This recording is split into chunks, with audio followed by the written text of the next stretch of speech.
Good evening, ladies and gentlemen. I made an earlier video about war or peace, and I was a little animated, I'll admit. Now I would like to talk a little more even-headed about what this really represents. What is this all about? We are all one. There is only one entity in existence. We're a part of it. Each one of us is equally important, believe it or not. Now, what that means is that everything external, right, is really a part of us. So if we consider the creator the source, even if you're atheist, this will make sense, believe me. Everything external is a part of the one that we're all connected to. So each of us have an important part. Whenever you see something, whenever, like this war stuff and this arguments and the political horseshit that's going on, is all an attempt of our ego to fight against a part of ourselves that we hate, right? Kind of like, was it Melanie in Gone with the Wind? She wasn't unable to perceive that Scarlet was after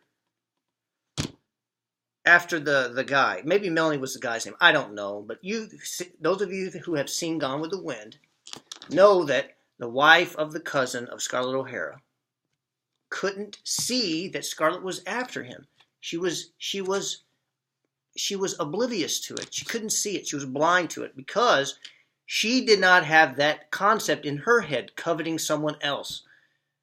She was innocent of any kind of thought like that, so she was unable to perceive it. This is what humanity, Adam and Eve, were like before they ate of the tree of knowledge, which means that once we start to learn of things, not so nice things, maybe even evil things, things that don't give us the good and the blessings that we are all capable of receiving. Once we do these things and open ourselves up to it, we are then unable to perceive with naivete and innocence things that are in real existence, that really exist, such as innocence and love and oneness, right? So what this war and this whole conflict that we're having about Muslims, Republicans, Democrats, left, right, is all an attempt, and forgive me, at something. It must be our ego, but there are people in the world to divide us. The ego must have us separate, because if we ever came together, nothing could stop us from anything. The Tower of Babel is another example in the book, the good book, about whenever we came together and we were getting so good, so close, so close, so close, and then we were dispersed. Now, the lesson is, when we come together, we are awesome. We are powerful. We're capable of anything. If we keep allowing ourselves, right? We keep allowing ourselves to be separated and to hate and to discriminate against anything, any one thing. Concept, an idea, a person, an ideology.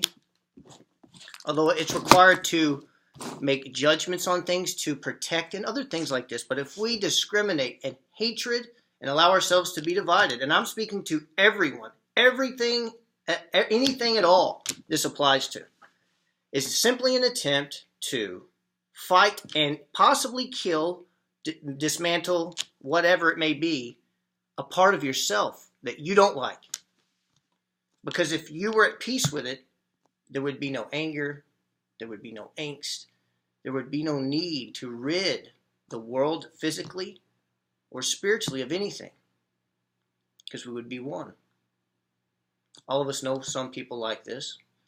At times, I have felt this inner peace, and I sure would like to feel it more often.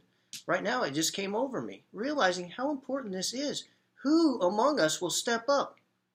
Who would do my bidding? Send me. Send you. All of us. Let's come together. Let's talk about it. Don't stifle free speech. Do not commit violence. Do not cause anarchy or war, because we will all lose. No one ever wins a war. Let's have peace, knowing that if I'm hating or against something, it's a part of me. If you could see the oneness, that we are all one. The source of life that is within you, the energy, is that which unites us all. We are all connected through that life spark. Love yourself, and then you will be able to love the world. But love yourself, and in doing so, save the world. Amen.